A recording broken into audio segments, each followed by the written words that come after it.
You know that feeling when on paper everything's perfect?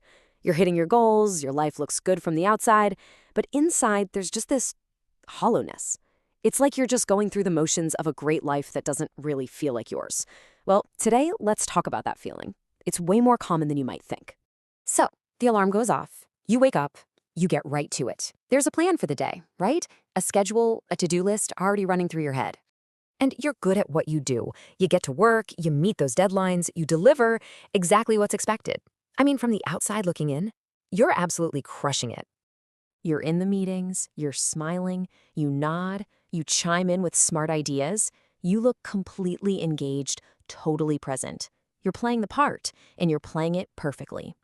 But then, there's what's going on inside, right? Behind the performance. It's this flatness, a kind of hollow feeling where you remember excitement used to be. It's this huge gap, isn't it, between the life everyone sees and the one you actually feel. So, what do we call this? What is this feeling? Well, just acknowledging it is a huge first step. And, sometimes just giving something a name can help us realize, okay, this is a real thing. Other people feel this too. A term that a lot of people find helpful is high-functioning depression. Now, it's really important to say this isn't some official clinical diagnosis you'll find in a textbook. Think of it more as a description, a way to talk about an experience. It often overlaps with something that is a clinical term called persistent depressive disorder, which is basically a longer-term, more chronic form of depression.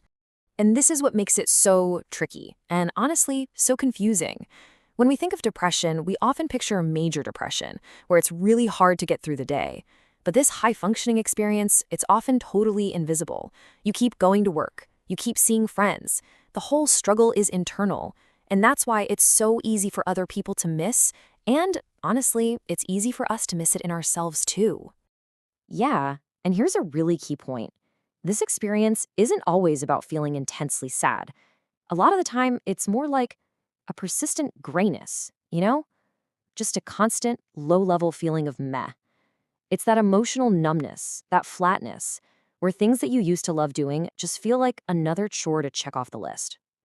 And look, if any of this is resonating with you, you are so far from being alone.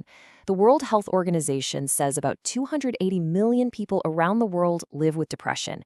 And think about this, a huge chunk of those cases are never even detected. Why? Because the person is still functioning. They're still showing up, still getting things done. So that leads to a big question, right? If so many people feel this way, why is it so hard to see? Well, a big part of the answer is something we can call the productivity paradox. Think about it. So many of us are taught to tie our self-worth to what we produce. Our identity gets wrapped up in what we do, not how we feel.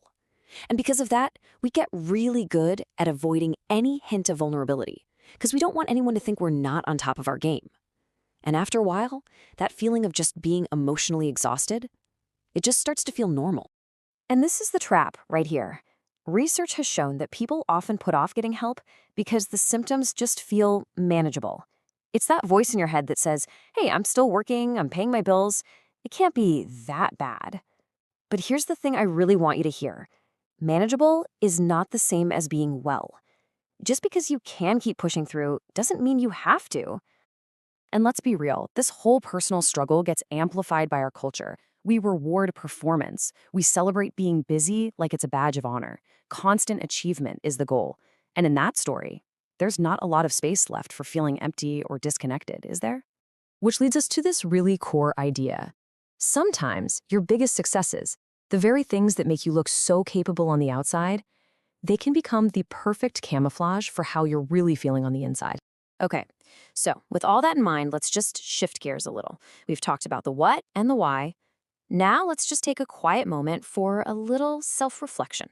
And hey, there's no pressure here. This isn't about fixing anything. It's just about noticing. So I want to ask you a question and just sit with it for a second. When was the last time you felt genuine excitement? And I don't mean the relief of finishing a big project. I mean that pure, simple, spontaneous feeling of joy. Just when was the last time? It's easy to mix those things up, right? A sense of accomplishment, that often feels like relief. That's done. The weight is off. It's about ticking a box. But genuine joy, that's different. It's lighter. It's spontaneous. It comes from being in the experience, not from finishing it. It kind of just makes your world feel bigger for a second. And listen, if you're finding it hard to remember a time, that's completely okay. I really want to stress that. This is not a test. There's no right or wrong answer. Whatever comes up for you or doesn't, it's just information. It's a data point. It is absolutely not a judgment. You know, when we're in this state for a while, our emotional world can kind of shrink a little. So if you wanted to try a tiny action, it could be just to gently try and stretch that world out again. Maybe think of one thing, just one thing, that used to feel meaningful. And maybe try it again for just 20 minutes. No pressure, no expectation for how it's supposed to feel. All right, as we start to wrap this up, there's one last really important idea I want to leave you with. It's the difference between just functioning and actually thriving. You can function, you can achieve amazing things, and you can still need support. These things are not opposites. You can be a top performer at work, a wonderful friend, and also be someone who's hurting on the inside. The one thing does not cancel out the other. Your success does not invalidate your struggle. And that's really what this all boils down to. The person we show the world, that's just one part of the story.